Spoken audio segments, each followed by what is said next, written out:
selamat sabat, Saudara Selamat Donrat. sabat. Selamat sabat, Sabat. Pendeta. Jadi acara ini akan dibagi 2 sesi ya, Pendeta. Untuk sesi pertama akan dibagikan materi dan sesi berikutnya akan diadakan sesi tanya jawab. Betul begitu, Pendeta ya?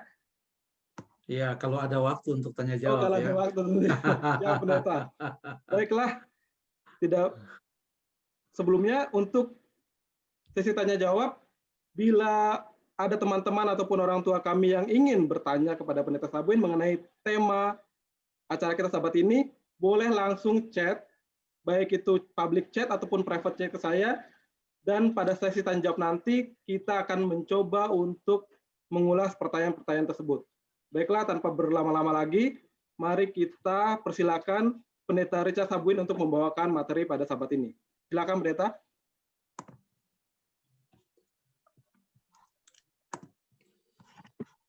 Baiklah, selamat hari Sabat, Pemuda Advent, wilayah 5, luar biasa tadi semangatnya waktu disapa oleh Saudara Winner Samuel. Wah, semuanya dengan semangat menjawab, hadir, luar biasa. Dan lebih luar biasa lagi, Saudara Donrat Siahaan kenal betul sama saya, sampai dia tahu tahun-tahunnya. Tapi saya belum pernah ketemu dan berkenalan dengan Saudara Donrat Siahaan. Jadi ya salam kenal lah. Ya, puji Tuhan. Terima kasih juga untuk Saudara Chris Siahaan yang telah menghubungi kami untuk boleh bergabung dengan acara PAG Wilayah 5 pada Sabat sore ini untuk belajar firman Tuhan bersama-sama. Juga tadi terima kasih untuk lagu yang dibawakan dengan sangat indah dan dengan hati yang penuh dengan puji-pujian oleh Ethereal Voices. Luar biasa. Puji Tuhan, tingkatkan terus talenta-talenta yang Tuhan percayakan untuk melayani Tuhan. Itu sungguh luar biasa. Judul yang akan kita bahas bersama-sama adalah bukan judul pilihan saya. Ini judul pilihan panitia PAG yang disampaikan melalui Saudara Chris Siahaan. Saya juga pikir kenapa pilih judul ini. Mungkin ada diskusi selama ini tentang topik ini sehingga perlu untuk dibahas bersama-sama. Saya juga sama dengan teman-teman pemuda Advent, kita juga masih semua belajar bersama-sama. Kita perlu membaca Alkitab, lalu kita perlu membaca tulisan-tulisan Roh Nubuat, dan itu menjadi pedoman bagi kita di zaman akhir ini. Baiklah, kalau ada kesempatan nanti boleh kita tanya jawab.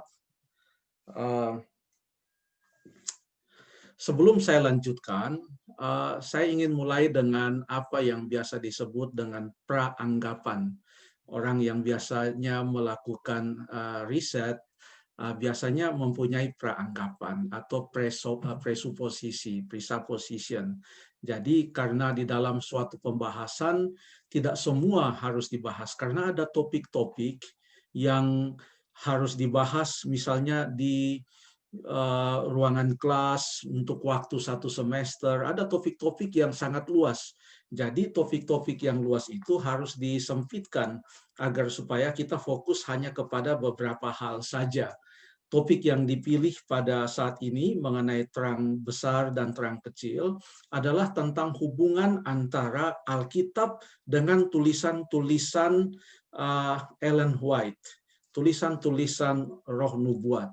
Jadi saya mau berasumsi atau beranggapan bahwa kita semua pemuda Advent wilayah 5, kita percaya bahwa di zaman akhir ini ada suatu umat yang sisa berdasarkan Wahyu 12 ayat 17, yaitu mereka yang menuruti hukum-hukum Allah dan memiliki kesaksian Yesus. Jadi ini kita percaya, kita terima, kita tidak akan bahas lagi panjang lebar tentang hal ini.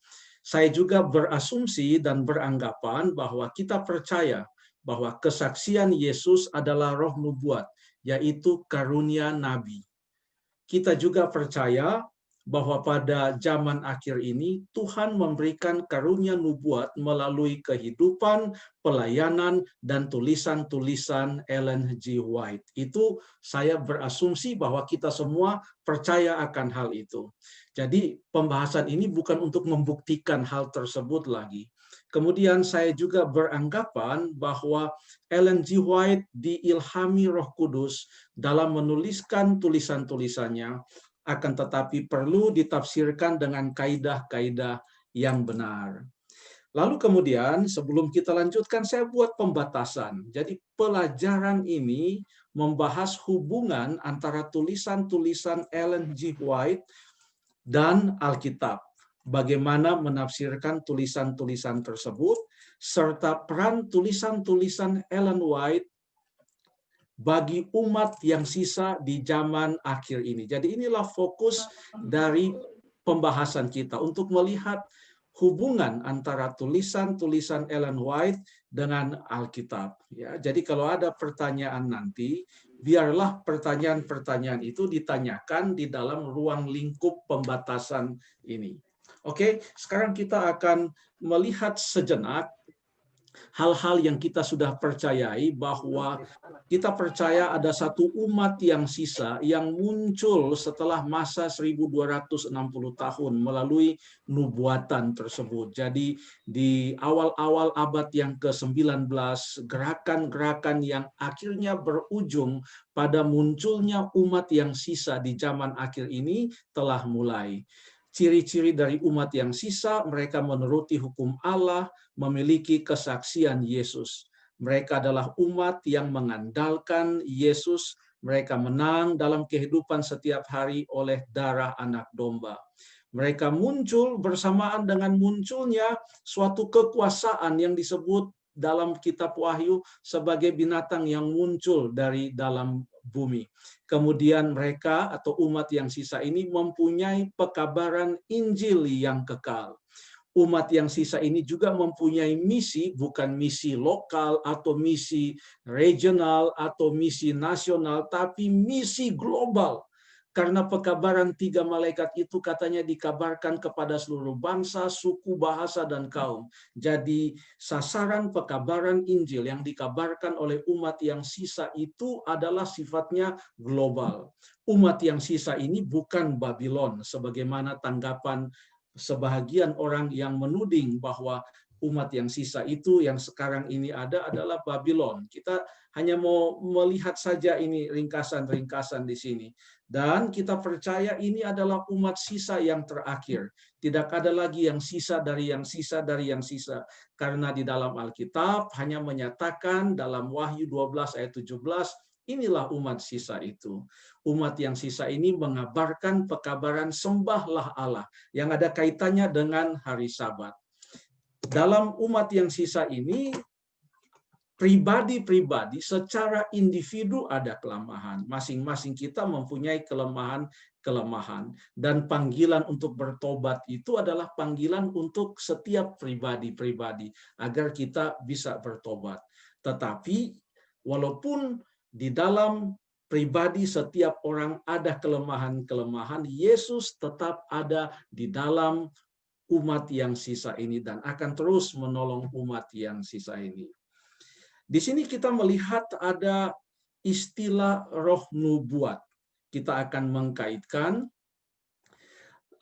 ayat yang terdapat di dalam Wahyu pasal yang ke-12 ayat yang ke-17 yang mengatakan, maka marahlah naga itu dan pergi memerangi keturunannya yang lain, keturunan dari perempuan itu. Ini menggambarkan umat yang sisa yang ciri-cirinya adalah menuruti hukum-hukum Allah. Kalau hukum-hukum Allah kita sudah jelas, ini adalah 10 perintah Allah, dan memiliki kesaksian Yesus.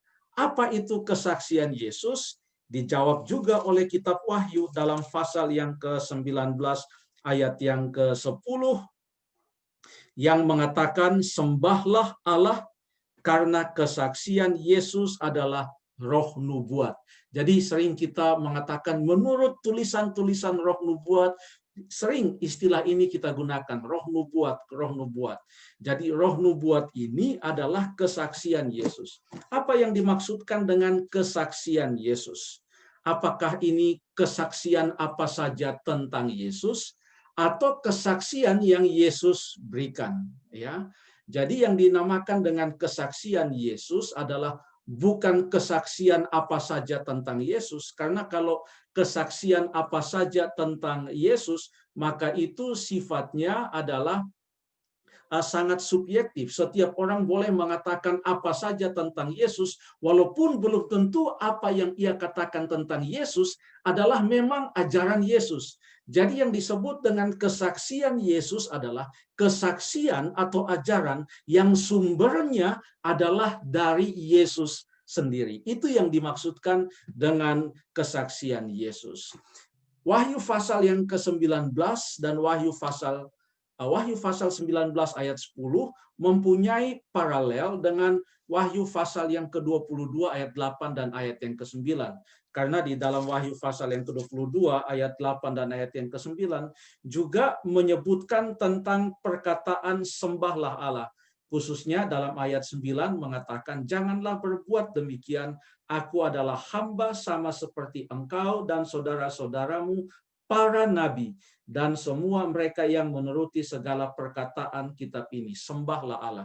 Jadi yang disebut dengan karunia roh nubuat atau karunia nubuat itu nyata di dalam adanya seorang nabi yang dipanggil oleh Tuhan untuk menjalankan suatu misi khusus bagi umat pada zaman itu. Kehidupan seorang nabi melalui kehidupan dan kemudian pelayanan dan ajarannya. Ada banyak nabi di dalam Alkitab, khususnya di dalam Perjanjian Lama. Dan setiap nabi itu bertugas untuk umat Israel pada masa tertentu, atau orang Yehuda, atau Yehuda dan Israel secara keseluruhan, untuk suatu masa tertentu dengan satu pekabaran yang khusus yang datangnya adalah dari Tuhan. Jadi dari sinilah kita mendapatkan istilah roh nubuat. Lalu judul kita tadi adalah terang yang besar dan terang yang kecil. Istilah terang yang besar dan terang yang kecil, sebelum nanti kita masuk kepada kutipan-kutipan dari tulisan Nyonya Ellen White, kita akan lihat dulu di dalam Alkitab bahwa ada satu ayat yang terdapat di dalam Kejadian 1 ayat yang ke-16 yang menyebutkan kedua istilah ini, yang nantinya banyak disebutkan oleh Nyonya White di dalam dia punya tulisan-tulisan menggunakan istilah ini untuk menggambarkan hal-hal tertentu, menggunakan istilah-istilah ini. Dalam Kejadian 1 ayat yang ke-16, Tuhan Allah membuat, saya baca bahasa Indonesianya, saya sengaja menuliskan di dalam atau menaruh ini di dalam versi bahasa Inggris, New King James Version, karena istilah lesser light, greater light adalah istilah yang biasa kita dengarkan. Ayat 16, maka Allah menjadikan kedua benda penerang yang besar, yakni yang lebih besar, greater light, ya, lebih besar, untuk menguasai siang, dan yang lebih kecil atau lesser light untuk menguasai malam, dan menjadikan juga bintang-bintang. Inilah suatu ayat di mana terdapat kedua istilah ini, yaitu greater light atau terang yang besar atau terang yang lebih besar, atau lesser light atau terang yang kecil atau terang yang lebih kecil. Sekarang coba kita lihat apa yang dituliskan oleh Nyonya Ellen White dengan menggunakan istilah-istilah yang ada di dalam Alkitab, yaitu greater light, lalu lesser light. Sekarang kita akan lihat tulisan-tulisan Ellen White. Ada kutipan-kutipan yang saya sempat untuk terjemahkan, ada kutipan-kutipan yang saya tidak terjemahkan karena saya percaya pemuda-pemudi Advent di wilayah 5 ini dapat membacanya dengan baik. Kutipan ini yang terdapat dalam buku The Review and Herald tanggal 8 April 1873 mengatakan agama orang Yahudi akibat dari meninggalkan Allah paling banyak terdapat dalam sistem upacara. Yohanes adalah terang kecil atau terang yang lebih kecil. Di sini kita lihat istilah the lesser light yang diikuti oleh sebuah terang besar atau terang yang lebih besar yang disebut dengan a greater light. Dia tampil untuk mengguncang keyakinan orang banyak pada tradisi-tradisi mereka dan mengamarkan mereka akan dosa-dosa mereka serta serta menuntun, ya, bukan menuntut, mohon maaf, serta menuntun mereka pada pertobatan sehingga mereka boleh dipersiapkan untuk menghargai pekerjaan Kristus.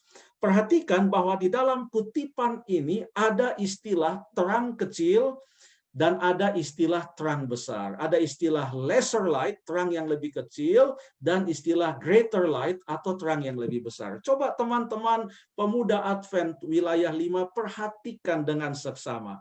Kalau dari bacaan ini, kira-kira apa yang dimaksudkan dengan terang besar dan terang kecil? Apa yang dimaksudkan dengan lesser light dan greater light? Kira-kira. Saya tidak melihat siapa-siapa di saya punya monitor ini. Yang saya lihat di sini karena saya harus minimize saya punya tampilan Zoom supaya saya bisa membaca PowerPoint saya. Saya hanya melihat satu screen, satu account aja atas nama Saudari Christine Pratiwi.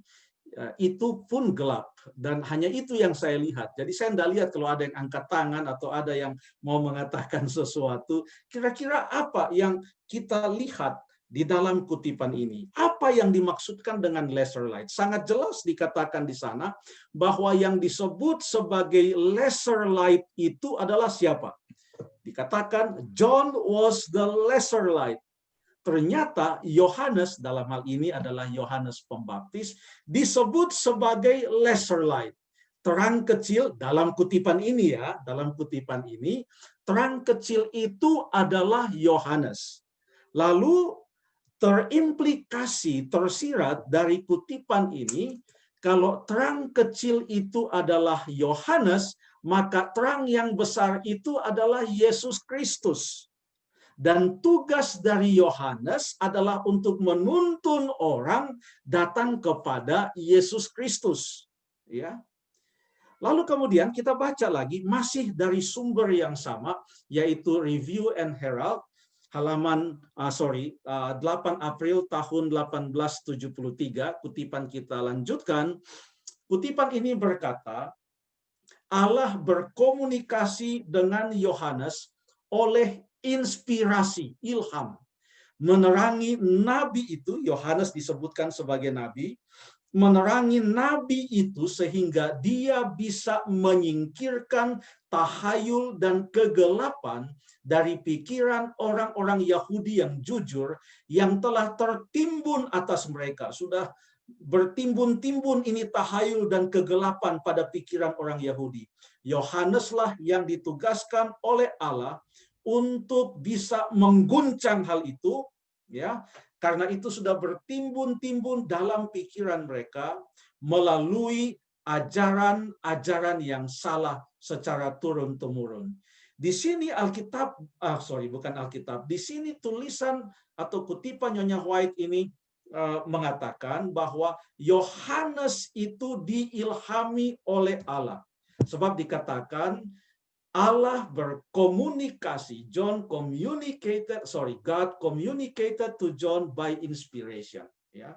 Jadi dia mendapatkan ilham. Dia disebut sebagai terang yang kecil yang menuntun orang kepada terang yang besar. Dalam kutipan yang ini, dengan kutipan yang di atas tadi, yang dimaksudkan dengan terang kecil dan terang besar belumlah tentang tulisan-tulisan. Ya, belum tentang tulisan-tulisan. Karena Tuhan Yesus tidak menulis Injil, dia tidak menulis satu kitab pun di dalam Perjanjian Baru, tidak. Hanya ada satu catatan di dalam kitab Perjanjian Baru di mana dikatakan Tuhan Yesus menulis. Di dalam Yohanes pasal yang ke-8 dikatakan Tuhan Yesus menulis dengan jarinya di atas pasir. Pada waktu ada orang yang menuduh seorang perempuan yang berzina, Tuhan Yesus menulis. Saya juga pengen melihat tulisan tangan Tuhan Yesus itu seperti apa. Dan dalam Alkitab Perjanjian Lama dikatakan Tuhan menulis pada 2 loh batu. Itu tentang Tuhan Yesus menulis. Jadi terang besar dan terang kecil, greater light dan lesser light, dalam kutipan The Review and Herald, kutipan Nyonya White ini, belumlah menuju kepada tulisan, tetapi kepada pelayanan dan kepada pengajaran yang dilakukan. Karena Yohanes Pembaptis sekalipun tidak menulis kitab di dalam Perjanjian Baru. Tidak. Jadi baik Yohanes Pembaptis maupun Yesus, dua-duanya tidak menulis satu kitab pun di dalam kitab Perjanjian Baru. Jadi Yohanes diilhami oleh Allah. Coba kita lihat kelanjutan dari kutipan tersebut yang mengatakan murid yang paling kecil, the least disciple, yang mengikuti Yesus, yang telah menyaksikan mujizat-mujizatnya dan mendengarkan pelajaran-pelajaran ilahi dari pengajarannya dan mendengarkan kata-kata penghiburan dari bibirnya, mendapatkan kesempatan lebih baik, ya, mendapatkan kesempatan lebih baik daripada Yohanes Pembaptis, ya. Mengapa? Karena murid itu mempunyai sebuah terang yang lebih jelas, ya.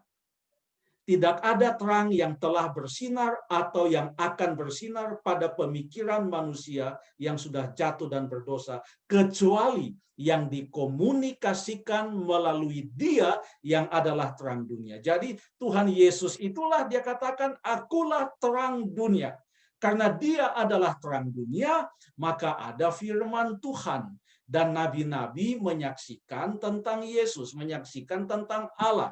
Masing-masing diilhami oleh Tuhan, lalu kemudian mengabarkan pekabaran Allah, pekabaran kerajaan sorga, pekabaran keselamatan, dan sumber terang itu atau terang itu sendiri menurut kutipan ini adalah Yesus.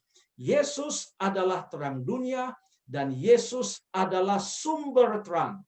Jadi ternyata dari kutipan ini kita bisa melihat bahwa istilah terang besar dan terang kecil, greater light dan lesser light, ya, di dalam tulisan-tulisan atau kutipan-kutipan Ellen White tidak satu-satunya menunjuk kepada tulisan Alkitab atau tulisan Ellen White. Walaupun nanti ada, kita akan perhatikan nanti. Kita lanjutkan dulu. Ada beberapa kutipan lainnya supaya kita mempunyai sedikit wawasan tentang penggunaan istilah oleh Ellen White, istilah yang sama tapi digunakan dalam beberapa konteks yang berbeda.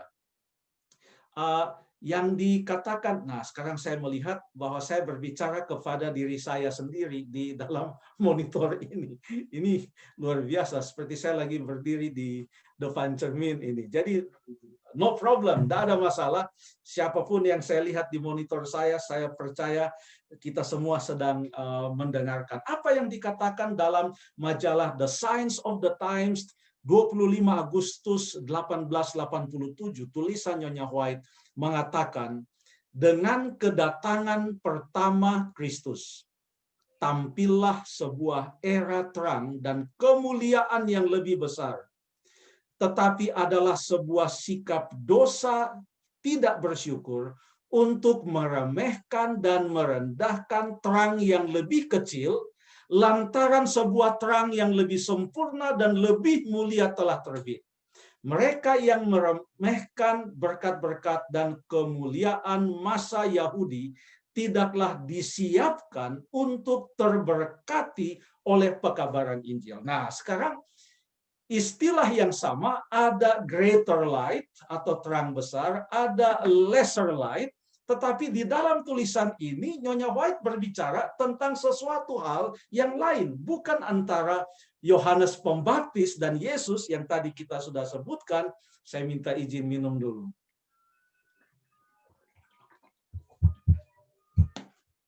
Tetapi apa yang dibicarakan oleh Ellen White di sini? Ternyata menurut kutipan ini, terang kecil itu adalah era Perjanjian Lama. Era artinya waktu Perjanjian Lama. Waktu nabi-nabi itu hidup, di mana Allah belum menjelma menjadi manusia. Yesus belum lahir di atas dunia ini. Ya, semua nabi-nabi di dalam zaman perjanjian lama, semua itu disebut dengan terang kecil. Lalu waktu Tuhan Yesus datang, dengan datangnya Tuhan Yesus, jadi bukan karena Paulus, bukan karena Petrus, bukan karena yang lain-lain, tapi dengan adanya Yesus Kristus, ya, maka era di mana Kristus datang pada pertama kalinya di atas dunia itu disebut sebagai era of greater light. Jadi terang besar itu dalam kutipan ini adalah era perjanjian baru. Jadi Nyonya White sangat fleksibel di dalam penggunaan istilah greater light dan lesser light. Oke.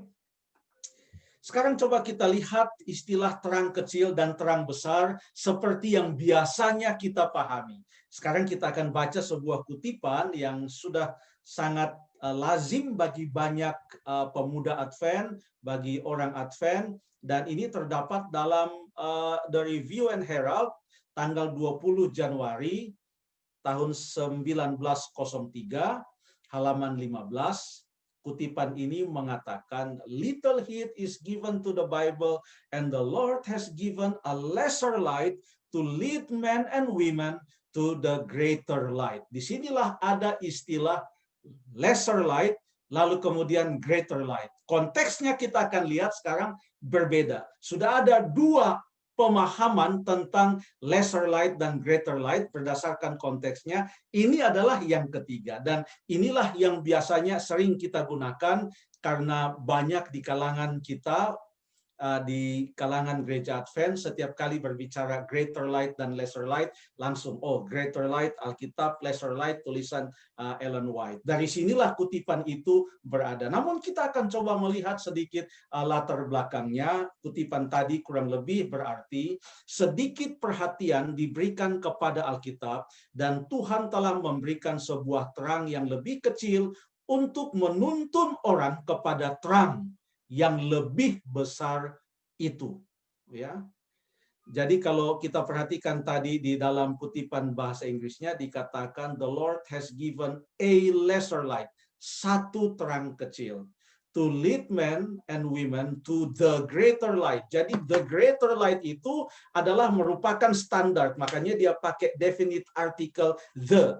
Kalau lesser light itu adalah sebuah terang yang kecil yang menuntun pria dan wanita atau manusia kepada terang yang lebih besar itu. Itulah terang yang besar itu. Kurang lebih demikian arti daripada kutipan ini. Coba kita melihat sekarang sedikit latar belakang, sebab tulisan Ellen White itu kan banyak, ada banyak buku yang Ellen White tulis, buku-buku yang utama seperti mulai dari para nabi dan bapa. Kalau teman-teman punya seri Alpha Omega dalam bahasa Indonesia yang diterbitkan oleh percetakan Advent Indonesia, itu merangkum semua mulai dari Kejadian sampai Wahyu, itu mulai dari buku para nabi dan bapa, para nabi dan raja, lalu kemudian setelah itu buku Kerinduan Sekala Zaman, lalu kemudian buku Kisah Para Rasul, lalu kemudian setelah itu baru buku Kemenangan Akhir. Mulai dari situ semua.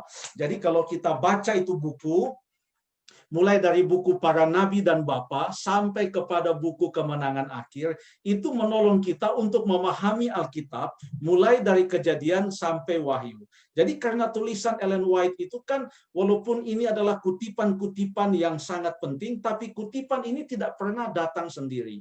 Kutipan-kutipan ini selalu datang dengan satu pasal sebagai bagiannya atau dalam satu buku. Jadi kita perlu melihat apa yang melatar belakangi Ellen White di dalam menyatakan pernyataan ini. Oke, kita akan lihat beberapa latar belakang. Ini semua yang saya cantumkan di sini seharusnya pakai tanda kutip, karena ini semua adalah pernyataan langsung dari Ellen White yang berasal dari sumber yang sama. Jadi tadi perhatikan sumbernya ini di The Review and Herald tahun 1903. Lalu sebelum datang kepada kutipan ini tadi, sebelum kutipan ini dituliskan oleh Ellen White, pada baris-baris sebelumnya, Ellen White sudah menuliskan pernyataan-pernyataan berikut ini. Dia katakan, saya sengaja highlight beberapa kata di sini. Ini semua adalah direct quotes dari Ellen White. Dia katakan, Sister White, dia refer kepada dirinya sendiri. Dia katakan, Sister White bukanlah sumber daripada buku-buku ini. Dia katakan, saya bukan originator dari buku-buku yang saya tulis. Dia katakan. Jadi betul seperti ayat tema yang sudah dibacakan tadi, bahwa nabi-nabi itu tidak berbicara menurut kehendaknya sendiri, tetapi mereka dikuasai oleh Roh Kudus, mereka diilhami oleh Roh Kudus, mereka berbicara atas nama Allah. Nyonya White melanjutkan, buku-buku ini berisikan pengajaran selama masa hidup Ellen White yang Tuhan Allah berikan kepadanya. Jadi sumbernya adalah Tuhan Allah. Alkitab sumbernya juga adalah Tuhan Allah. Dari perjanjian lama sampai perjanjian baru, sumbernya adalah Allah.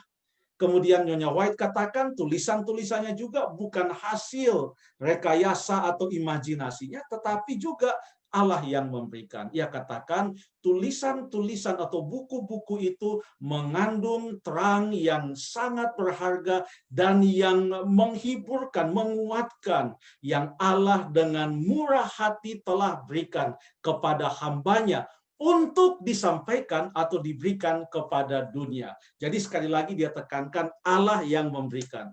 Selanjutnya Ellen White juga mengatakan dari halaman terang atau buku-buku itu, ya, dari halaman buku-buku itu, terang ini ya telah bersinar kepada hati manusia, pria dan wanita, dan karena terang itu sudah bersinar pada hati mereka, maka maksud atau fungsi dari tulisan-tulisannya itu adalah menuntun manusia kepada juru selamat. Ya, jadi menuntun manusia kepada juru selamat. Jadi Nyonya White sangat God-centered. Ia sangat Christ-centered. Hidupnya, pengajarannya, tulisan-tulisannya berpusat kepada Tuhan Yesus Kristus. Kemudian Nyonya White melanjutkan bahwa Tuhan Allah telah menyatakan bahwa buku-buku ini harus disebarluaskan ke seluruh dunia. Dia katakan, makanya di dalam gereja Advent ada publishing ministry, kita punya percetakan, lalu kita punya penjual-penjual buku, literatur evangelist. Tujuannya adalah apa? Untuk menyebarkan buku-buku yang berisikan terang yang datang dari Allah ke seluruh dunia. Ini adalah suatu hal yang sungguh luar biasa. Selanjutnya Nyonya White mengatakan, buku-buku yang ia tulis itu adalah saksi-saksi yang diam atau bisu bagi Allah, ya. Bagi Allah. Selanjutnya dia katakan juga mereka atau banyak orang yang sudah membaca buku-buku itu dengan sebuah kerinduan yang sangat luar biasa, dan oleh membaca buku-buku itu orang-orang itu telah dituntun untuk melihat faedah atau kuasa dari penebusan oleh Yesus Kristus, dan mereka percaya pada kuasa tersebut. Kemudian selanjutnya Nyonya White mengatakan orang-orang tersebut telah dituntun untuk bertekad memelihara jiwa mereka atau menjaga hidup mereka, memberikan atau menyerahkan hidup mereka kepada pencipta mereka dengan menantikan dan berharap akan kedatangan juru selamat mereka untuk membawa orang-orang yang dikasihinya kepada rumah yang abadi di sorga. Lalu Nyonya White lanjutkan, ke depannya buku-buku ini akan menjadikan Injil ini jelas bagi banyak orang. Jadi dia menerangkan apa tujuan dari tulisan-tulisannya, apa tujuan dari buku-bukunya. Setelah ayat-ayat ini, atau bukan ayat, setelah statement-statement ini, barulah Nyonya White mengatakan, oleh karena sekarang manusia sudah jarang membaca Alkitab, sudah tidak terlalu memperhatikan Alkitab, maka Allah memberikan instruksi kepada Ellen White, tolong tulis buku-buku supaya dikabarkan, disebarkan kepada banyak orang, supaya waktu mereka baca itu, pikiran mereka boleh dituntun kembali untuk membaca Alkitab. Jadi itu tujuan dari tulisan-tulisan Nyonya White. Jadi karena sangat sedikit perhatian yang diberikan kepada Alkitab, makanya Tuhan memberikan terang yang lebih kecil, katanya, lesser light, ya, lesser light. Kemudian yang berikut, coba kita melihat beberapa nasihat dari Ellen White, dan saya ringkaskan ini dari sebuah buku yang ditulis oleh seorang scholar gereja Advent, sudah tidak ada lagi dia, judulnya adalah The Prophet Among You. Kutipan-kutipan itu adalah seperti berikut, khususnya menerangkan tentang buku yang disebut Testimonies for the Church. Sering kita mendengarkan istilah buku Testimonies for the Church. Dulu percetakan Advent Indonesia mencetak buku yang disebut dulu, ya, saya nggak tahu judulnya apa sekarang, tapi dulu judulnya Nasihat Bagi Sidang. Ada, kalau orang-orang muda mungkin generasi sebelumnya, generasi ayah saya atau orang tua saudara-saudari yang mungkin pernah melihat buku ini, ya, buku Nasihat Bagi Sidang, jilid 1, jilid 2, jilid 3, jilid 4, Nasihat Bagi Sidang. Percetakan kita tidak sempat menerjemahkan semua seri Testimonies for the Church itu, tetapi ada sari-sarinya yang diambil yang disebut dengan Nasihat Bagi Sidang. Jadi sekarang Nyonya White sedang menuliskan dan menerangkan apa tujuannya ia menuliskan buku-buku yang ada dalam satu seri yang disebut dengan Testimonies for the Church. Nyonya White katakan sebagai berikut, semua ini saya ambil dari buku Testimonies volume 5 halaman 664 dan 665. Nyonya White katakan, quote, saya ambil Alkitab yang berharga ini dan mengelilinginya dengan beberapa buku Testimonies for the Church yang diberikan bagi umat Allah. Dalam buku ini saya berbicara dan kasus banyak orang dibahas. Banyak dosa mereka yang dinyatakan. Makanya sering Nyonya White menulis saudara, dia pakai inisial, saudara A, saudara B, dan lain sebagainya. Itu banyak dalam tulisan-tulisan Nyonya White, ya, menyatakan dosa secara langsung kepada beberapa orang. Banyak dosa mereka yang dinyatakan, nasihat yang mereka ingin dapatkan ditemukan di sini, diberikan untuk kasus-kasus lain yang mirip dengan kasus mereka. Jadi bagi kita waktu baca buku itu, oh, sepertinya kasusnya sama dengan kasus yang terjadi sekarang. Mungkin inilah nasihatnya bagi kita. Kemudian dia lanjutkan, Allah berkenan memberikan baris demi baris dan pokok demi pokok, tetapi tidak banyak di antara kamu yang mengetahui dengan sebenarnya apa yang tertulis dalam buku Testimonies. Kamu tidak terbiasa dengan Alkitab. Perhatikan apa yang Nyonya White katakan di sini. Hanya kalau kita terbiasa dengan Alkitab, baru kita bisa membaca tulisan Nyonya White. Artinya apa? Tulisan Nyonya White dengan Alkitab itu, saling melengkapi satu dengan yang lainnya. Justru prerequisite atau prasyarat untuk membaca tulisan Nyonya White adalah baca dulu Alkitab.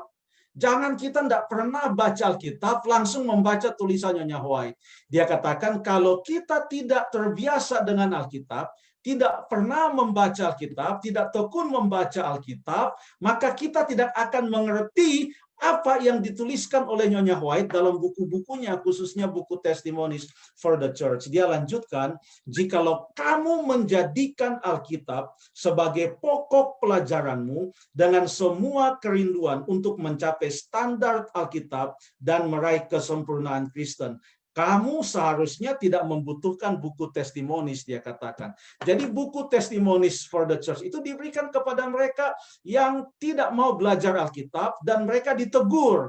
dan bahkan secara detail dikatakan apa kekurangan seseorang, apa yang harus dilakukan oleh orang-orang tertentu atau jemaat dalam satu masa, satu tahun atau tempat tertentu. Itu yang disampaikan di sana.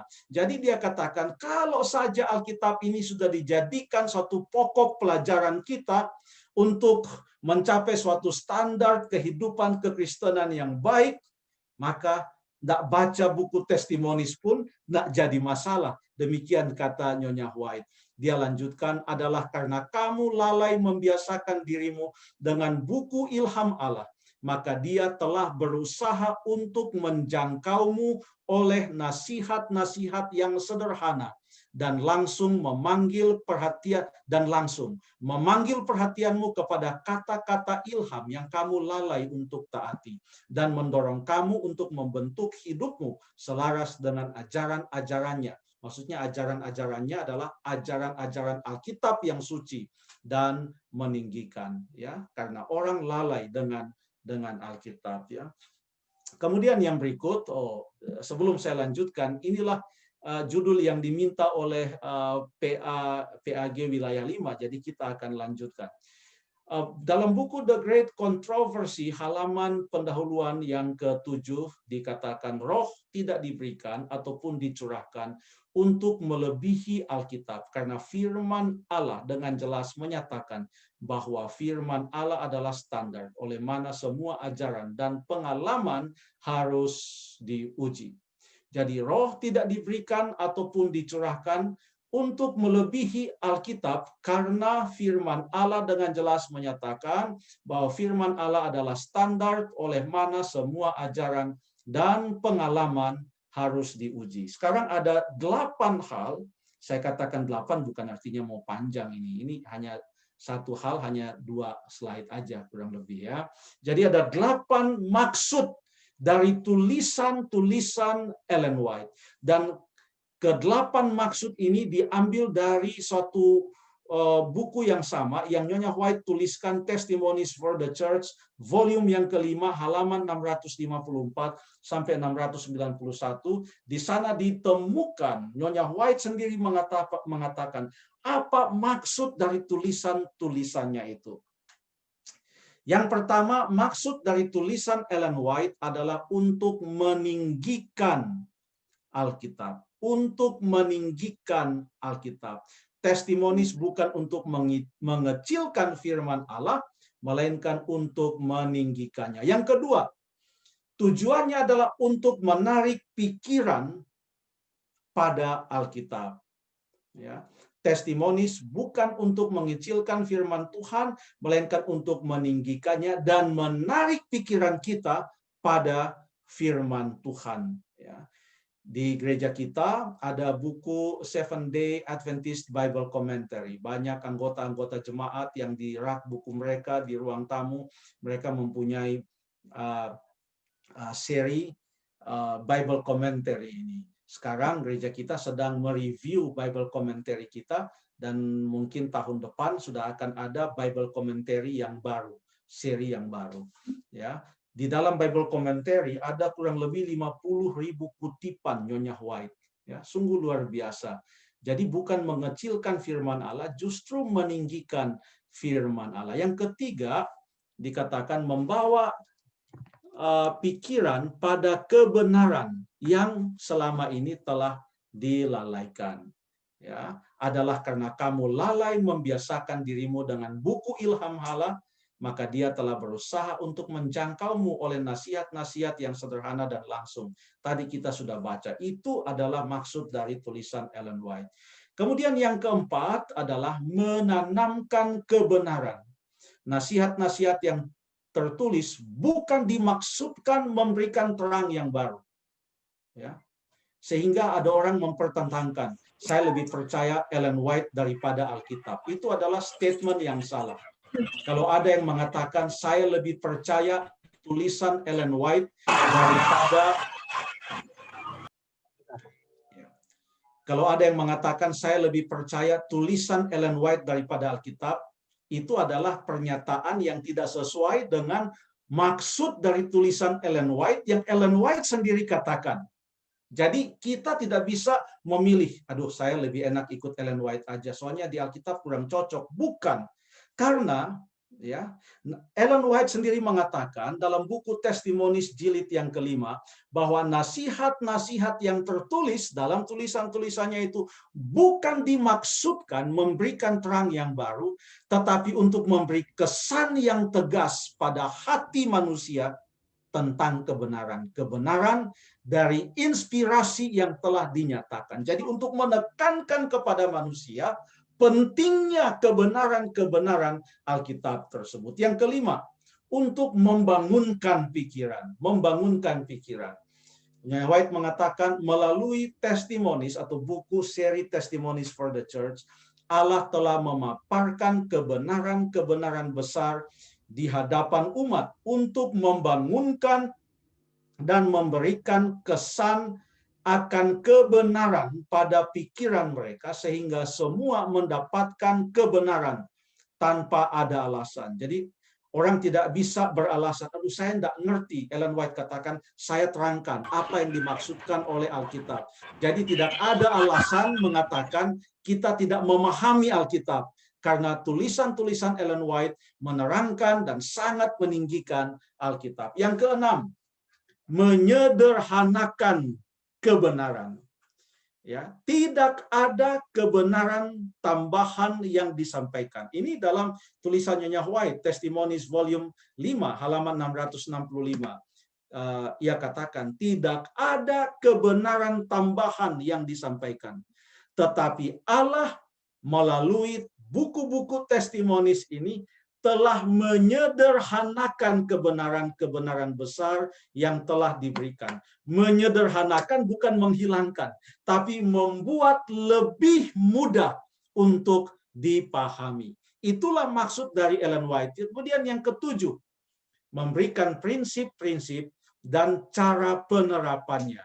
Dalam buku Testimonies volume yang kedua halaman 687, Nyonya White mengatakan, saya diarahkan untuk menampilkan atau menyampaikan prinsip-prinsip umum dalam perkataan dan dalam tulisan. Dan yang terakhir, yang ke-8, mengatakan bahwa nasihat-nasihat Ellen White diturunkan bagi hal-hal rinci dalam kehidupan. Karena ada suatu situasi-situasi khusus dalam kehidupan di zaman mana Ellen White hidup. Pada orang-orang tertentu atau jemaat tertentu atau situasi tertentu, peristiwa tertentu. Dan ia memberikan hal-hal yang rinci yang daripadanya kita bisa ambil prinsip-prinsip yang boleh kita terapkan pada saat ini. Seorang yang bernama Denton E. Ribok yang lahir pada tahun 1897,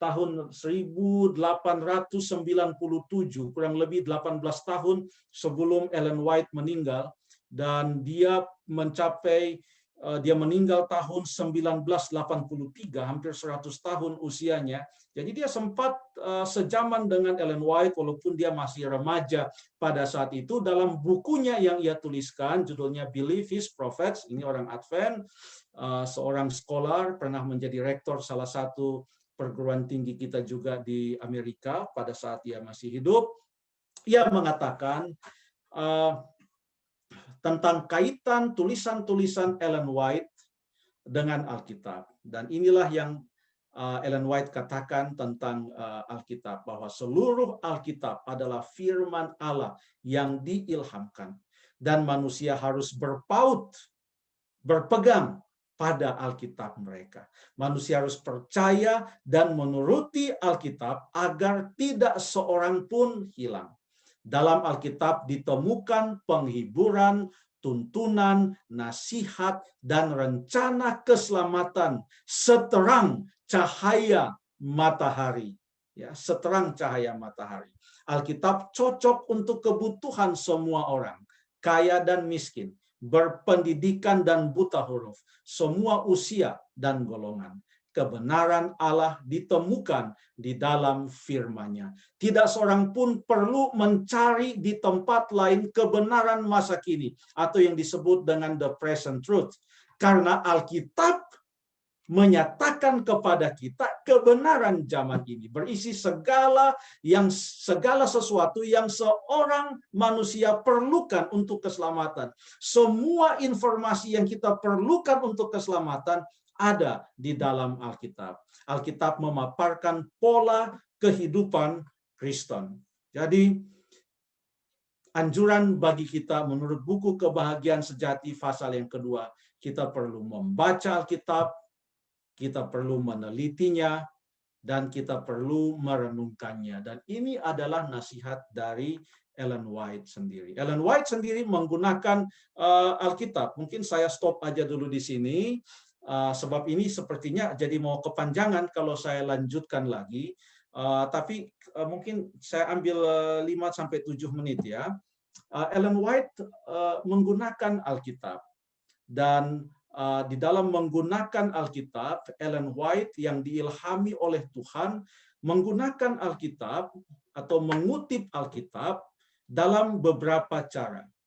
Ada kalanya ia menerangkan arti dari satu ayat pada konteks ayat itu di dalam Alkitab. Kadang ia bukan menerangkan arti ayat itu di dalam Alkitab, tapi dia menggunakan kata-kata dari ayat itu, dan kata-kata itu ia gunakan di dalam tulisannya untuk menerangkan sebuah pekabaran yang ada di dalam tulisannya. Saya memberikan suatu contoh di sini. Di dalam buku Great Controversy, halaman 657. Sebelum kita baca kutipan ini, saya bikin dulu begini. Coba kita baca suatu ayat di dalam 1 Korintus pasal yang kedua, ayat yang ke-9. 1 Korintus pasal yang kedua, ayat yang ke-9. Boleh seorang pemuda Advent bacakan ayat ini, 1 Korintus 2 ayat yang ke-9. Saya coba bacakan 1 Korintus 2 ayat 9. Tetapi seperti ada tertulis, apa yang tidak pernah dilihat oleh mata, dan tidak pernah didengar oleh telinga, dan yang tidak pernah timbul di dalam hati manusia, semua yang disediakan Allah untuk mereka yang mengasihi Dia. Amin, terima kasih. Dan Ellen White menggunakan ayat ini beberapa kali di dalam tulisan-tulisannya. Nah, ayat ini disampaikan dalam buku 1 Korintus pasal yang kedua, dengan suatu konteks di mana ini menerangkan tentang hikmat Allah yang tak terselami itu.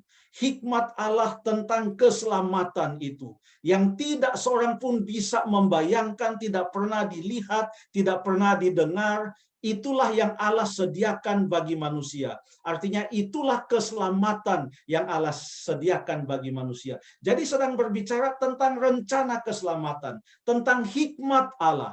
Tapi Ellen White menggunakan ayat ini, kata-kata ini, untuk menerangkan tentang sesuatu yang lain.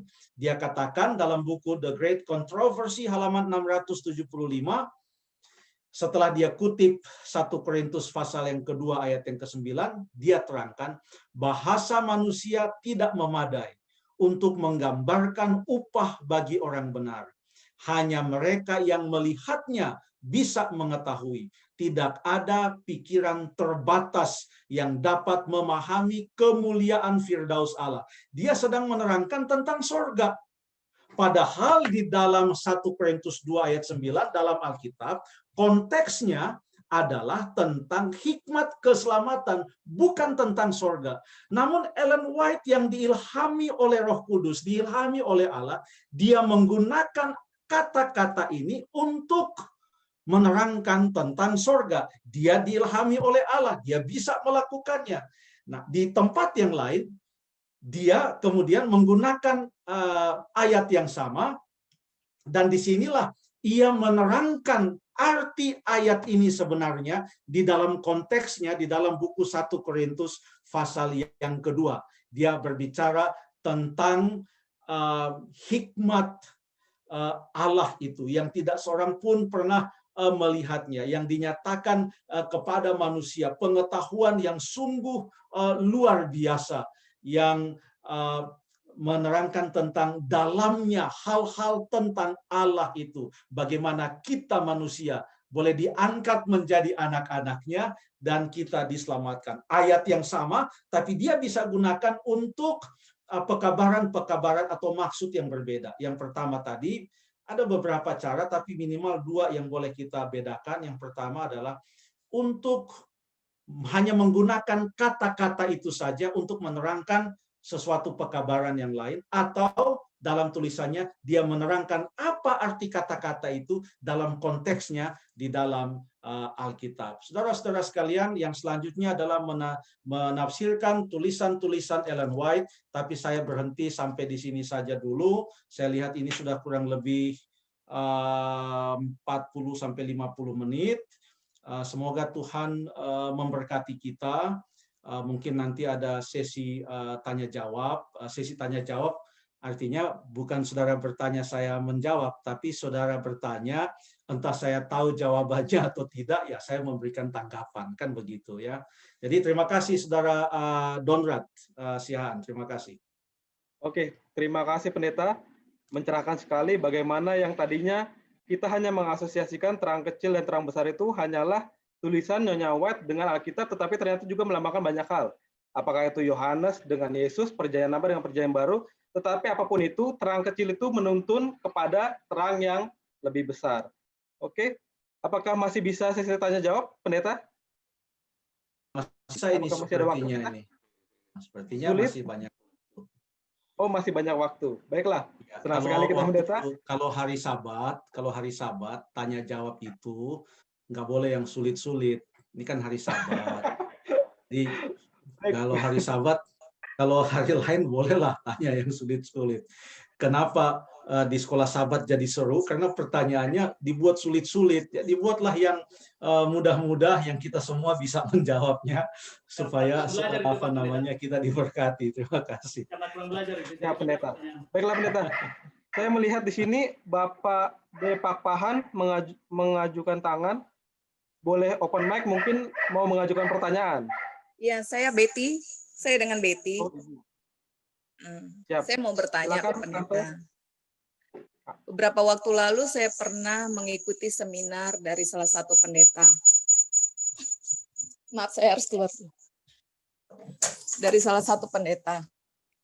Saya mendapat informasi pada saat itu bahwa Alkitab itu adalah kumpulan dari terang-terang kecil menjadi terang besar. Lalu dikatakan bahwa buku Roh Nubuat apabila itu ada ketika sebelum Alkitab itu dibukukan, sekitar tahun 400 atau 600 tahun setelah Masehi ya, terang kecil itu atau buku Roh Nubuat itu menjadi terang besar juga. Nah, saya butuh pencerahan apakah ini seperti apa ya Pak Pendeta, supaya kita, karena pendeta ini juga banyak mengabarkan Injil kemana-mana, supaya kita tidak disalahkan, kita tidak salah menafsirkan dari firman Allah juga. Seperti itu. Terima kasih banyak Ibu, ini pertanyaan yang sangat baik sekali. Setiap penulis Alkitab diilhami oleh Roh Kudus. Ya.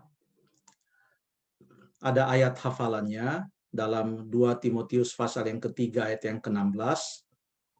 Segala firman yang diilhamkan Allah memang bermanfaat untuk mengajar, untuk memperbaiki kesalahan, untuk menuntun orang dalam kebenaran, yaitu segala firman yang diilhamkan Allah.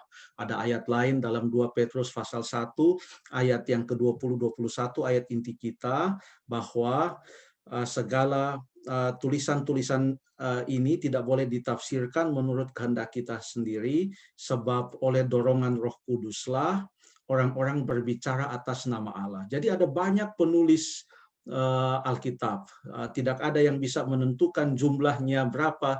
Jadi karena ada beberapa kitab yang mungkin penulisnya lebih dari satu, karena orang yang menulis yang sebenarnya sudah meninggal, tapi kok Alkitabnya masih berlanjut.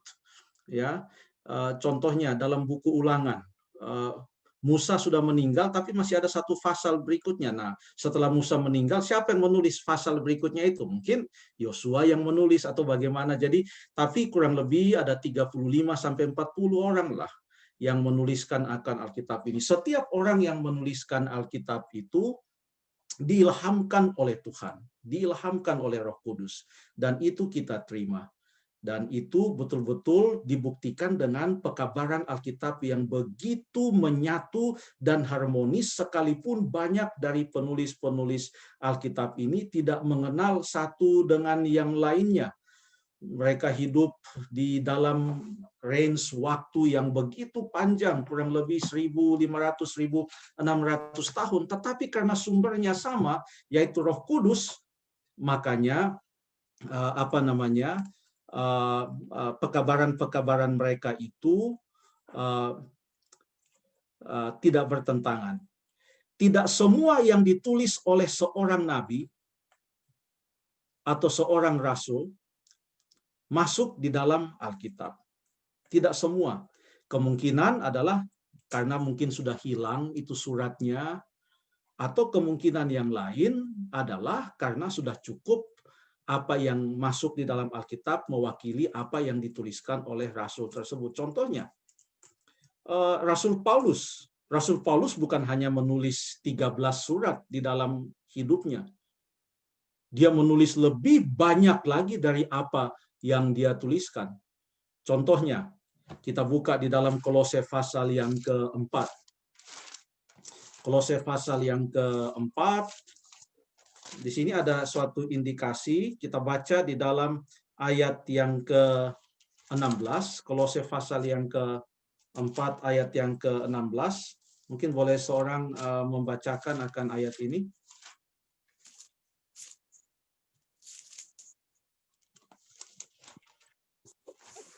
Oke, boleh saya coba bacakan? Silakan. Kolose 4 ayat 16.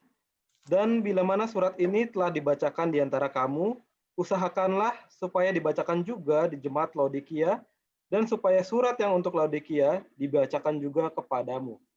Ya, jadi ada surat Rasul Paulus untuk jemaat di Laodikia menurut ayat ini, tapi nggak ada yang kita lihat. Jadi ini hanya mau menunjukkan bahwa tidak semua yang ditulis Rasul Paulus itu ada di dalam Alkitab. Bukan karena itu tidak diilhami, tetapi caranya bagaimana sampai kitab-kitab ini masuk di dalam Alkitab adalah bukan karena mengikuti standar manusia, tetapi melalui perjalanan waktu telah nyata bahwa tulisan-tulisan tersebut terpelihara dengan baik, lalu kemudian dibaca bukan hanya sekelompok orang di satu tempat, tapi terdistribusi dengan baik di banyak tempat, sehingga pada waktu para bapa gereja itu berkumpul untuk melihat, marilah kita satukan semua buku-buku ini, maka mereka bukan membuat standar, tetapi tidak bisa mereka menolak kenyataan bahwa buku-buku ini betul-betul telah terbukti, terpelihara dalam waktu,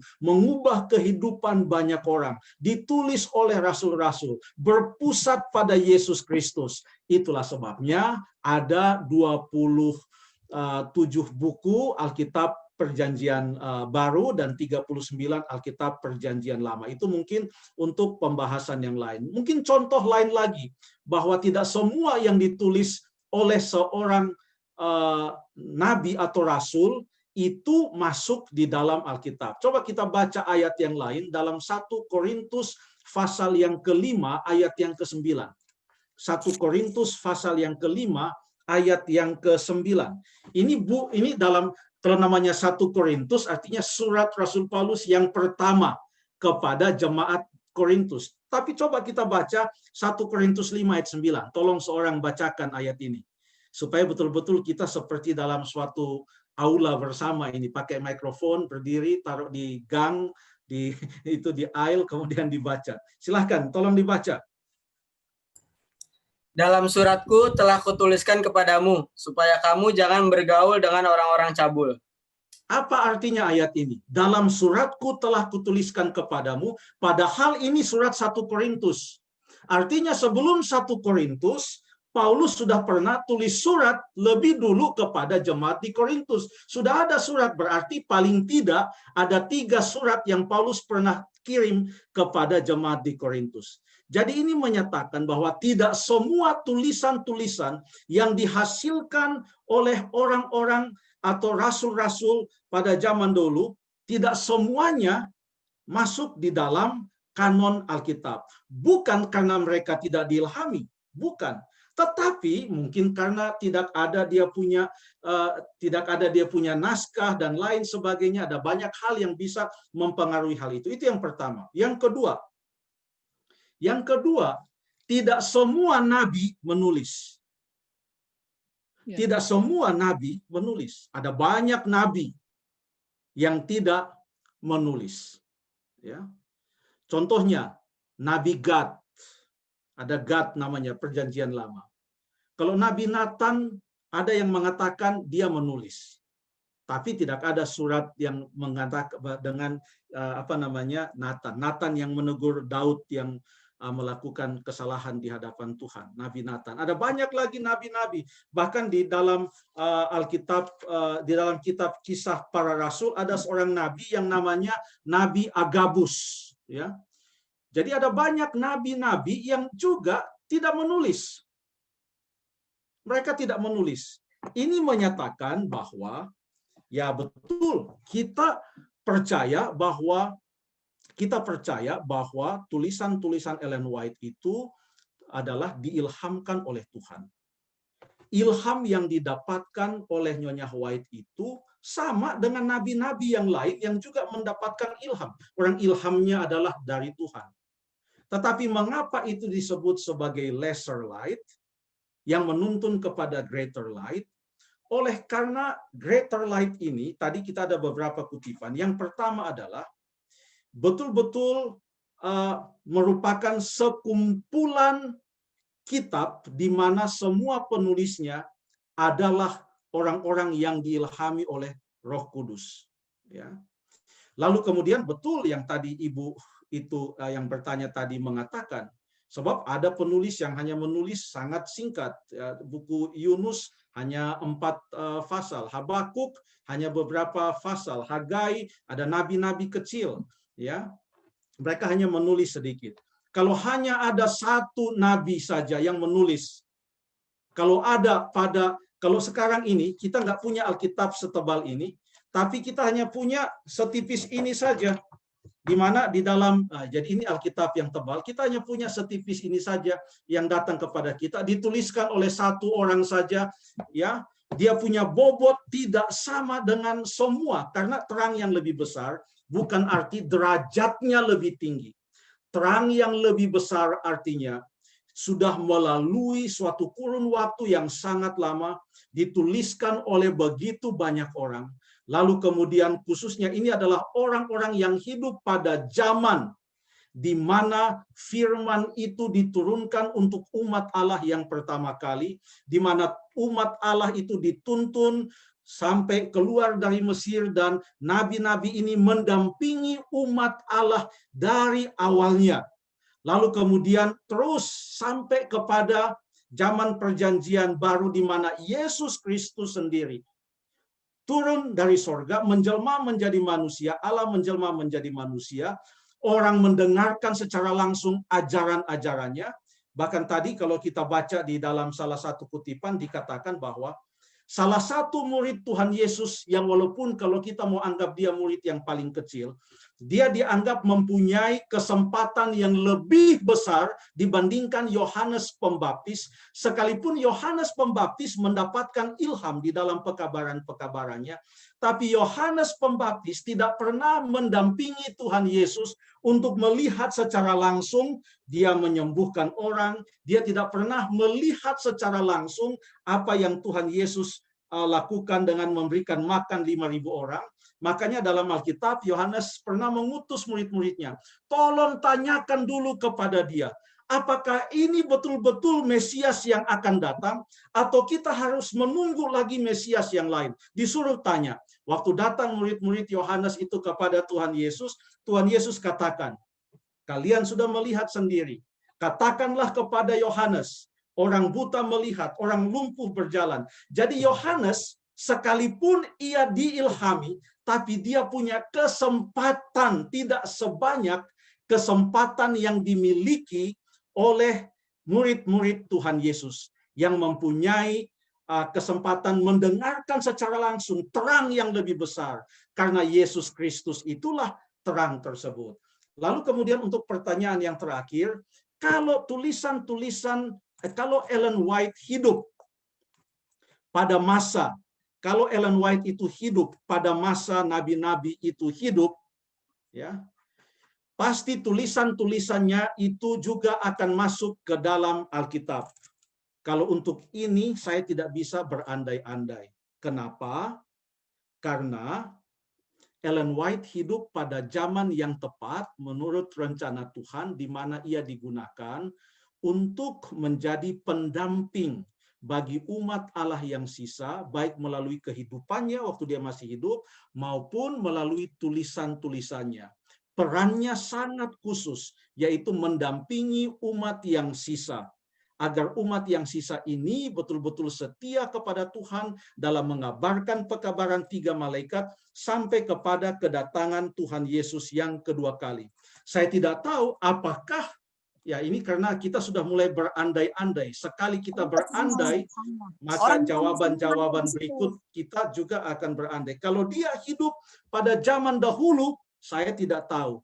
Yang pertama, saya tidak tahu apakah dia akan dipanggil menjadi seorang nabi atau tidak. Yang kedua, kalaupun dia dipanggil menjadi seorang nabi waktu dia hidup sejaman dengan orang-orang pada zaman dahulu, maka saya tidak tahu berapa banyak dari buku-bukunya yang akan masuk ke dalam Alkitab. Mengapa? Karena ada bukti-bukti dalam Alkitab bahwa tidak semua tulisan yang dituliskan para penulis Alkitab sekarang ini juga ada di dalam Alkitab. Jadi saya pikir hanya itu yang saya bisa sampaikan kepada Ibu yang bertanya. Ibu Papahan ya. Terima kasih Ibu. Lagi Pak Pendeta.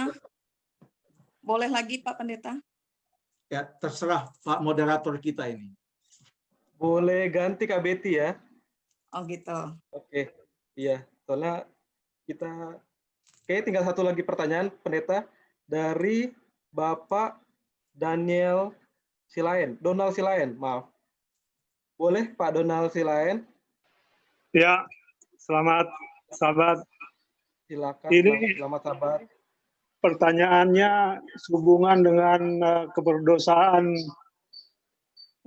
Adam, Kejadian 3. Ketika Adam memakan buah, pendeta, dia bersembunyi karena mendengar langkah Tuhan, dia takut. Nah, tapi di ayat yang ke-21 dikatakan demikian, dan Tuhan Allah membuat pakaian dari kulit binatang untuk manusia dan untuk istrinya itu, lalu mengenakannya kepada mereka.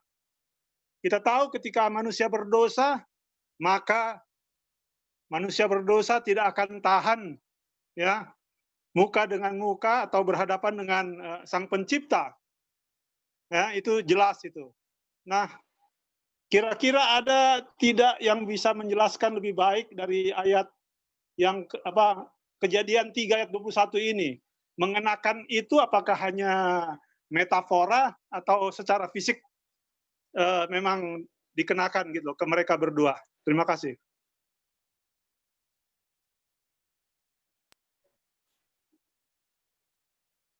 Di-mute pendeta, maaf. Oke, terima kasih. Allah lah yang bisa, terima kasih Pak Silaen, selamat sahabat, Horas. Allah lah yang bisa mengizinkan seseorang itu bisa melihat dia atau tidak. Hanya Allah yang bisa mengizinkan. Di dalam Kejadian pasal yang ketiga, ayat yang ke-21, ini bukan metafora. Betul-betul pada saat itu, ada seekor binatang yang menjadi korban, lalu kemudian kulitnya dikenakan kepada manusia. Sebab kalau ayat ini adalah metafora, maka dari ayat 1 sampai ayat 21 semuanya metafora. Kejatuhan Adam dan Hawa pun metafora, buah pohon pengetahuan tentang yang baik dan yang jahat itu juga adalah metafora, ketakutan mereka juga metafora, maka daun-daun pohon ara itu pun juga adalah merupakan hanya lambang-lambang dan lain sebagainya. Karena ini cerita yang betul-betul terjadi, diceritakan dari awal sampai akhirnya, maka ini betul-betul cerita yang benar-benar terjadi. Pohon di sini adalah pohon betulan, ular di sini adalah memang ada seekor ular, Hawa di sini adalah betul Hawa yang sebenarnya, lalu kemudian Adam di sini adalah Adam yang sebenarnya, lalu kemudian Tuhan juga adalah Tuhan, ucapan-ucapannya juga adalah ucapan-ucapan yang sebenarnya. Jadi ini Adam dan Hawa belum keluar dari Taman Eden, ya. Lalu kemudian kita tidak tahu bagaimana, tetapi ini yang terjadi, Tuhan Allah membuat pakaian. Sebenarnya ini juga adalah merupakan suatu cara untuk menggambarkan kepada kita perbedaan pakaian yang dibuat oleh Tuhan dengan pakaian yang dibuat oleh manusia. Mohon maaf, ini bukan tentang Ellen White, tapi tentang bagaimana menafsirkan Alkitab. Tapi karena sudah ditanyakan oleh Pak Silaen dan sudah dibacakan dan dipersilakan oleh Saudara Donrat, jadi kita jawab saja. Di dalam Kejadian pasal yang ketiga, ayat yang ke-7 dikatakan, maka terbukalah mata mereka berdua dan mereka tahu bahwa mereka telanjang, lalu mereka menyemat daun pohon ara dan membuat cawat. Manusia berusaha menyelamatkan dirinya sendiri. Dia buat bagi dirinya sendiri pakaiannya. Menurut dia sudah ini yang terbaik. Tapi Tuhan katakan itu daun pohon itu tidak bertahan lama. Dia buat pakaian yang lebih baik, yaitu sekaligus menggambarkan akan pengorbanan yang akan dilakukan oleh Tuhan Yesus yang memberikan jalan keselamatan bagi manusia. Dan Tuhan Allah melakukan itu, lalu kemudian dia pakaikan kepada mereka pakaian dari kulit binatang. Nanti waktu Pak Silaen baca Kejadian pasal yang keempat, hal yang sama terdapat tentang Kain dan Habel. Kain mengandalkan buatannya sendiri, mengandalkan definisi sendiri tentang persembahan yang baik. Tadi bapak mamanya mengatakan kami akan buat dari tumbuh-tumbuhan pohon ara. Anaknya Kain juga mengatakan persembahan saya biarlah dari tumbuh-tumbuhan, buah-buahan. Di Kejadian pasal 3 Allah mengatakan bahwa pakaian yang terbaik adalah dari kulit binatang dengan ada korban. Kejadian pasal 4 Allah katakan kepada Kain dan Habel menurutinya bahwa persembahan yang baik adalah seperti yang Tuhan mau, yaitu persembahan korban dari kambing domba. Jadi di sini mempunyai dua hal yang mirip, yaitu di Kejadian 3 usaha manusia dengan apa yang Tuhan berikan. Kejadian 4 juga ada usaha manusia dengan apa yang Tuhan tentukan. Ini menggambarkan dua jenis kepercayaan atau keyakinan manusia di zaman akhir ini. Yang pertama, percaya kepada usaha sendiri supaya selamat. Yang kedua, percaya bahwa kita selamat hanya oleh perbuatan Allah, hanya oleh kasih karunia Allah. Saya pikir itu saja dulu Pak Silaen. Mulyati Godang, terima kasih. Ya, terima kasih. Apakah bisa satu pertanyaan terakhir, Pendeta? Dari Ibu itu ya, Ibu Betty ya? Bukan, dari Om Gerson Solang. Oh, Pak Gerson, Boleh, ya. Baiklah, ini pertanyaan terakhir ya. Silakan Om Gerson Solang. Ya, selamat sore Pak Gerson.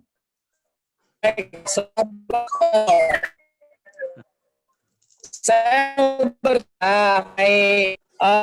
kadang kita kayak 2300 petang dan pagi itu kutipan Roh Nubuat sangat mendukung. Tetapi pertanyaan saya, ada beberapa yang saya dengar yang sudah tidak relevan kutipan Ellen G. White pada akhir zaman ini. Ini bagaimana? Contoh, dulu dilarang membeli sepeda dahulu, sekarang tidak relevan. Ya, itu kan pada zamannya, sekarang berbeda. Ini ada banyak. Terus kesehatan pun pilih-pilih. Ya, yang mana yang kita bisa terima. Tidak seragam gitu bagi doktrin umat Advent ini. Bagaimana ini pendapat Pak Pendeta? Terima kasih Pak Bolang. Ada cara-caranya kita menafsirkan tulisan Ellen White. Sebagaimana Alkitab juga mempunyai kaidah-kaidah bagaimana kita menafsirkannya. Ya, jadi kadang-kadang kita bingung membaca Alkitab ini apa maksudnya. Ya jelas karena Alkitab itu ditulis sudah kurang lebih 2000 tahun yang lalu dengan bahasa mereka yang mengetahui konteks dan latar belakangnya dan lain sebagainya. Demikian juga dengan tulisan-tulisan Nyonya White, perlu kita mempunyai kaidah-kaidah yang benar untuk menafsirkannya. Minimal ada 4 hal yang perlu kita perhatikan bila mana kita mau menafsirkan tulisan-tulisan Ellen White. Yang pertama adalah kita perlu mempertimbangkan waktu dan tempat di mana itu dituliskan. Kemudian kita perlu melihat konteks langsung atau immediate context. Artinya apa yang dia tulis beberapa paragraf atau baris sebelum pernyataan itu dan beberapa baris atau paragraf sebelum pernyataan sesuatu pernyataan tertentu. Itu yang disebut dengan konteks langsung. Kita juga perlu pelajari konteks yang lebih luas, mungkin pasal sebelumnya atau di buku yang lain. Lalu kemudian kita juga perlu melihat dalam hal-hal di mana ia menuliskan hal-hal yang sangat rinci, seakan-akan menulis kepada suatu orang tertentu, maka nasihat untuk orang itu belum tentu adalah nasihat untuk kita. Tetapi prinsip nasihat untuk orang itu adalah juga prinsip nasihat untuk kita. Ini mengatakan bahwa kita perlu memperhatikan akan prinsip-prinsipnya. Jadi ada beberapa contoh untuk melihat waktu dan tempat.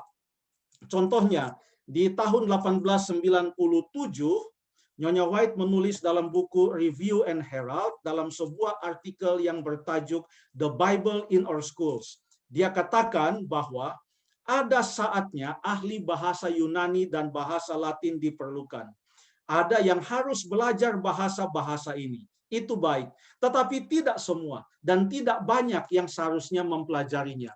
Jadi beberapa saat kemudian bahkan ada mahasiswa jurusan kependetaan, karena di dalam fakultas filsafat ini seragam seluruh dunia, di semua kita punya seminari untuk tingkat strata 1 atau S1, semua jurusan kependetaan harus mengambil beberapa kredit bahasa Yunani dan beberapa kredit bahasa Ibrani.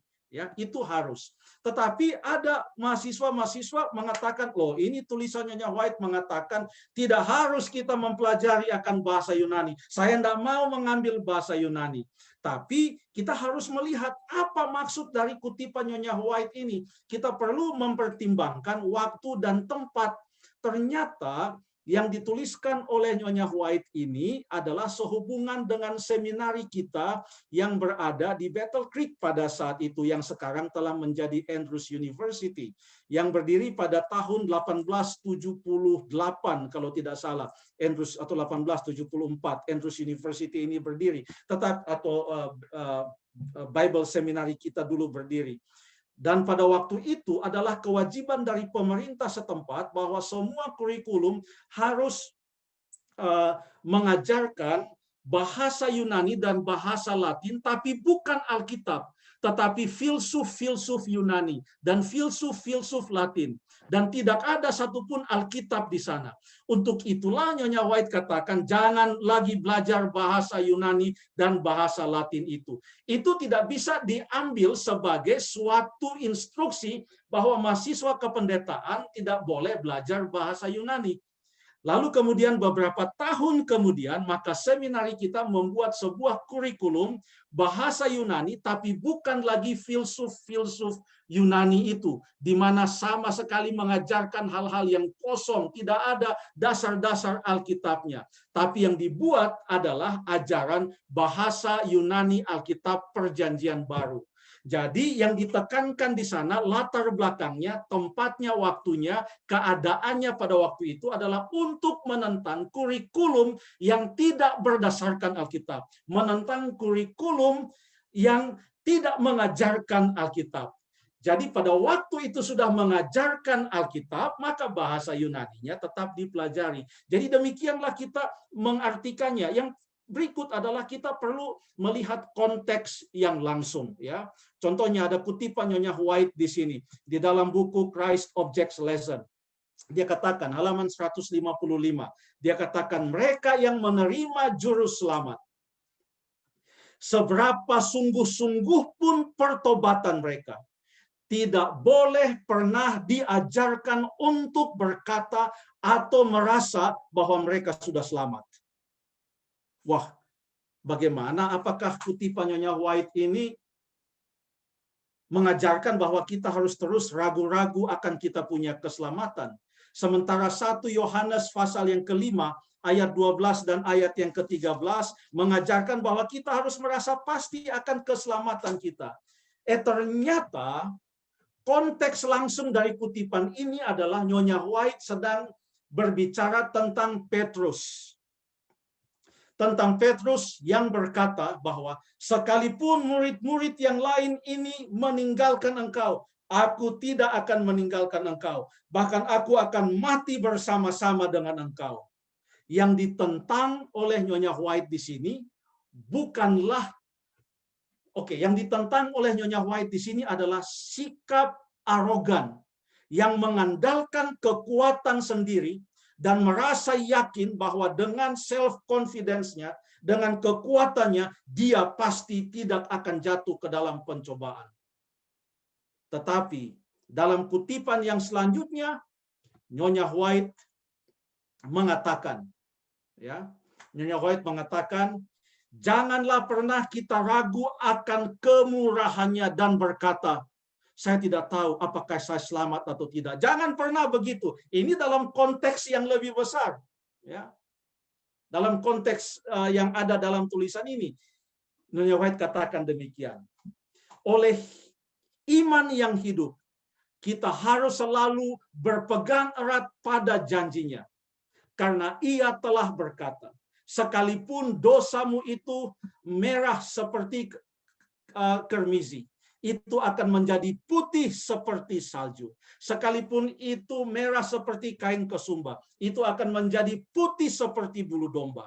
Jadi kutipan yang tadi itu adalah bukan kita tidak boleh katakan bahwa kita sudah selamat. Kalau kita percaya kepada Tuhan Yesus Kristus, kita harus selalu yakin akan kasih karunia-Nya bahwa Ia telah menyelamatkan kita. Kutipan ini mengatakan jangan pernah sombong, jangan pernah merasa angkuh bahwa kamu kuat, bahwa kamu tidak pernah akan jatuh. Ini yang ditentang oleh Nyonya White. Dengan melihat konteksnya yang secara langsung dalam halaman yang sama atau halaman berikutnya, maka kita akan dapat mengerti. Kemudian kita perlu melihat konteks yang lebih luas di dalam menafsirkan kutipan-kutipan Nyonya White. Contohnya, tahun 1903, Nyonya White menuliskan sayur-sayuran, buah-buahan, dan biji-bijian atau gandum-ganduman haruslah menjadi diet kita atau makanan kita. Tidak satu ons daging pun harus masuk ke dalam perut kita. Karena memakan daging itu adalah tidak alami. Kita harus kembali kepada tujuan mula-mula dari Allah di dalam menciptakan manusia. Pertanyaan, apakah Nyonya White katakan tidak boleh makan daging? Jadi ini menjadi banyak perbincangan. Lalu orang mengatakan, Tuhan Yesus sendiri makan ikan. Ada orang yang berusaha untuk membuat argumen supaya membuktikan bahwa Yesus tidak pernah makan ikan. Tapi Alkitab mengatakan Tuhan Yesus makan ikan sama-sama dengan murid-muridnya. Nah, kemudian di beberapa saat berikutnya, Nyonya White menulis lagi. Kalau tidak salah ini dia tuliskan tahun 1909. Dia tuliskan akan hal ini. Dia katakan, kami tidak menandai atau menggaris suatu garis yang persis atau garis yang tepat untuk diikuti di dalam diet atau pola makan kita. Kita katakan, kami katakan, Nyonya White katakan, kami katakan atau kita katakan bahwa di negara-negara di mana terdapat buah-buahan, biji-bijian, atau gandum-ganduman dan biji-bijian dengan limpah, maka makanan daging bukanlah makanan yang tepat bagi umat Allah. Jika makan daging dulu itu menyehatkan, sekarang sudah tidak aman lagi.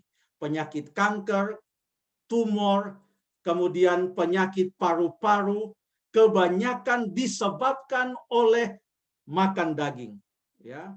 Tetapi dia lanjutkan, kita tidak bisa menggunakan kita tidak bisa membuat penggunaan atau makan daging ini sebagai suatu ujian di dalam keimanan kita atau ujian persekutuan kita. Kita harus mempertimbangkan pengaruh yang orang-orang percaya itu yang menggunakan daging itu terhadap orang lain. Jadi dengan kata lain, Nyonya White mengatakan, walaupun dianjurkan tidak makan daging, tetapi itu bukan menjadi ujian iman di dalam dia punya kutipan. Hanya dia jelas mengatakan, kalau sudah banyak sayur, buah, dan lain sebagainya, mengapa harus makan daging? Ini adalah salah satu contoh. Kemudian yang terakhir, cari prinsip-prinsip untuk diterapkan. Kaidah menafsirkan seperti ini bukan hanya untuk Nyonya White, tetapi tulisan Nyonya White, tapi dalam Alkitab pun ada banyak tulisan-tulisan Alkitab di mana pelajaran yang kita ambil adalah prinsipnya. Karena ada hal-hal yang ditujukan secara langsung kepada bangsa Israel mengenai hal-hal yang sangat spesifik yang di negara kita pun mungkin tidak ada. Jadi yang kita ambil adalah prinsipnya. Contohnya, dia katakan dalam buku Education, halaman 216 dan halaman 217. Dia katakan, jika anak-anak perempuan punya kesempatan untuk bisa mempelajari bagaimana memasang kekang kuda dan menunggang kuda, dan menggunakan gergaji dan palu, demikian juga menggunakan penggaruk rumput atau cangkul, ya, maka mereka akan lebih dipersiapkan untuk menanggapi saat-saat darurat di dalam kehidupan. Ini yang dikatakan oleh Nyonya White. Dianjurkan semua anak-anak perempuan. Tapi sekarang di sekolah-sekolah kita, mana ada diajarkan sekolah Advent berasrama. Ada di mana? Katakanlah ada di Purwodadi, ada di Siantar, ada di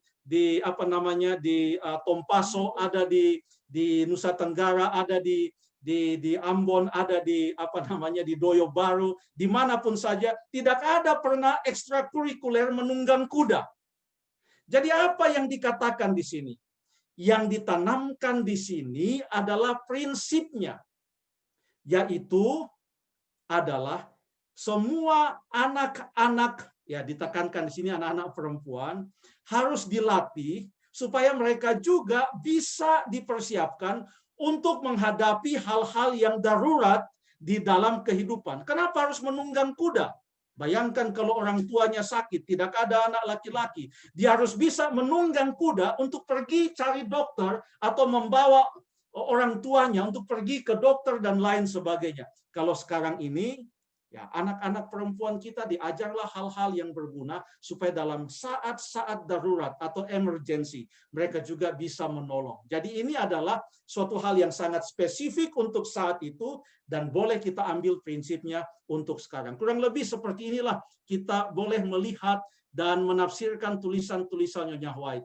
Apa yang kita bahas sekarang tidak mewakili semua yang seharusnya kita ketahui. Masih banyak lagi hal-hal yang perlu kita ketahui. Namun semoga kecintaan kita akan firman Tuhan, baik Alkitab ini maupun tulisan-tulisan Nyonya White, yang betul-betul dikhususkan untuk umat-umat yang sisa, boleh membuat kita dipersiapkan dengan lebih baik lagi untuk menantikan kedatangan Tuhan Yesus yang kedua kali. Terima kasih.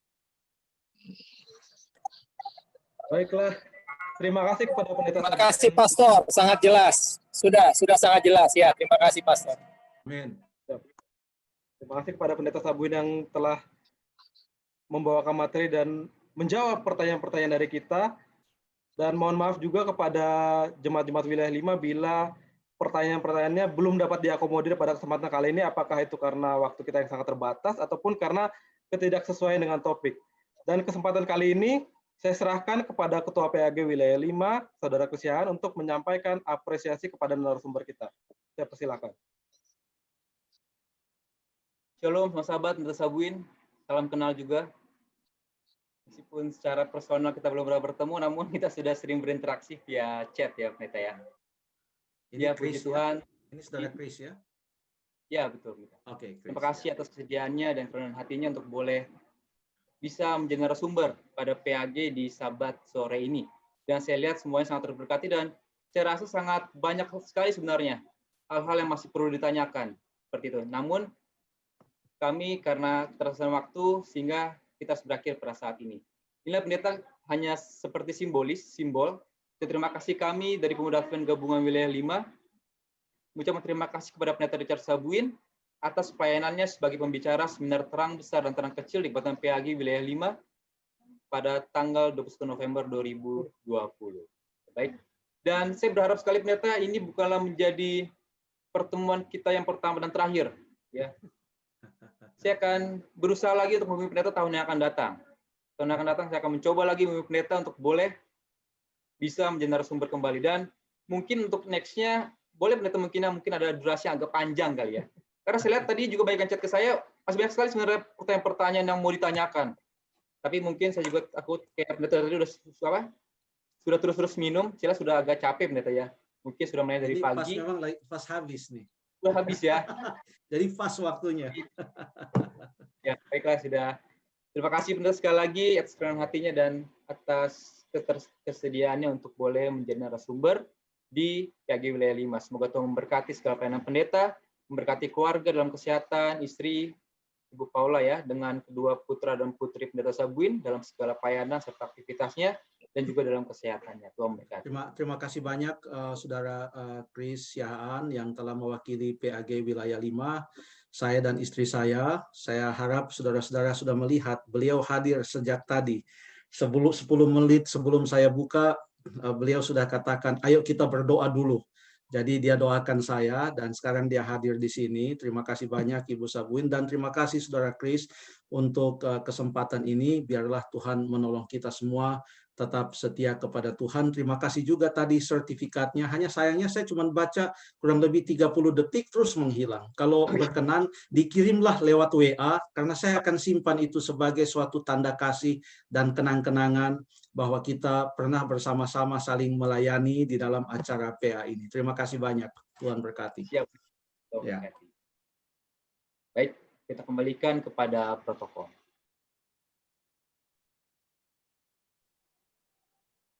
Oke, terima kasih untuk pendeta Richard Sabuin yang sudah membawakan firman Tuhan yang begitu baik.